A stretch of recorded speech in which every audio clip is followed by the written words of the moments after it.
ഭരണി പൊട്ടിച്ചെന്ന് സത്യം പറയാം. ഞാനിങ്ങ് കുടുംബത്തേക്ക് പോട്ടെ. ഹലോ ഗൈസ്, അങ്ങനെ നമ്മുടെ ഉപ്പും മുളകും പുതിയ പ്രൊമോ. ഇന്നത്തെ എപ്പിസോഡിൽ സിദ്ധു ഇല്ല കേട്ടോ മക്കളെ. വന്നതും അറിഞ്ഞില്ല പോയതും അറിഞ്ഞില്ല എന്ന് പറഞ്ഞ പോലെ ആയിപ്പോയി. എന്തായാലും ഇന്നത്തെ എപ്പിസോഡിൽ നമ്മുടെ ഭവാനി അമ്മൂമ്മയുടെ ഒരു ഭരണി അടുക്കളയിൽ ആരുടെയോ കയ്യിൽ നിന്ന്, എനിക്ക് തോന്നുന്നു കുഴപ്പമുള്ള അമ്മയുടെ കയ്യിൽ നിന്നാണെന്ന്, വീട് പൊട്ടുന്നുണ്ടേ.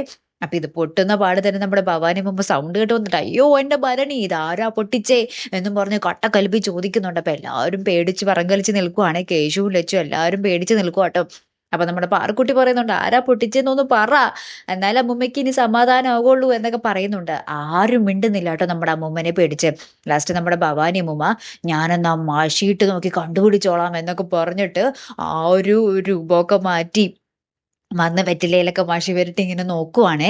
എന്നിട്ട് ഇങ്ങനെ എല്ലാവരും തുറിച്ച് നോക്കുന്നുണ്ട്, മര്യാദയ്ക്ക് സത്യം പറഞ്ഞോ ഒന്നും പറഞ്ഞിട്ട്. അപ്പൊ തന്നെ നമ്മുടെ കുഴപ്പുളത്തമ്മ, നമ്മുടെ സിദ്ധുവിന്റെ അമ്മ ലച്ചുവിനോട് പറയുന്നുണ്ട്, ഞാൻ കുഴപ്പുളത്തോട്ട് തിരിച്ചു പോട്ടെ എന്ന് ചോദിക്കുന്നുണ്ട്. അപ്പൊ തന്നെ നമ്മുടെ ഭവാനി അമ്മൂമ്മ അവരെ ഒരു നോട്ടം നോക്കുന്നുണ്ടേ. ഇനി എന്തൊക്കെ സംഭവിക്കും, ഇവരൊക്കെ പെട്ടിയും കടക്കെ എടുത്ത് ഇന്ന് തന്നെ പോകേണ്ടി വരുമോ എന്നുള്ളത് കണ്ടു തന്നെ അറിയാട്ടോ.